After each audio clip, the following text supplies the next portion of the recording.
টি-20 কিপটে বোলিংয়ে রেকর্ড গড়েছেন মুস্তাফিজ। মিরপুরে পাকিস্তানের বিপক্ষে 4 ওভারে মাত্র 6 রান খরচ, সঙ্গে জোড়া শিকার। তাসকিনও একাদশে ফিরে ভালো করেছেন, তবে গত ম্যাচের সেরা মাহেদী ছিলেন খরুচে।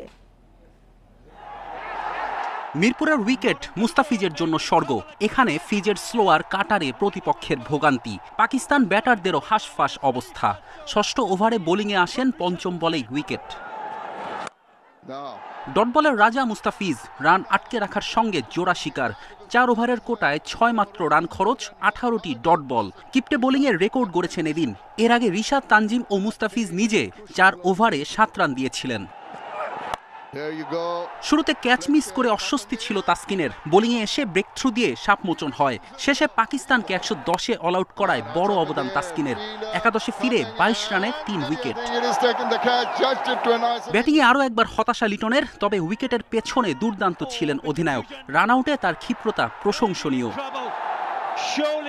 পাকিস্তান বাংলাদেশের বিপক্ষে টি-20তে সর্বনিম্ন রানে আটকেছে। বোলারদের কৃতিত্বের সঙ্গে 3 রান আউট সহায়তা করেছে।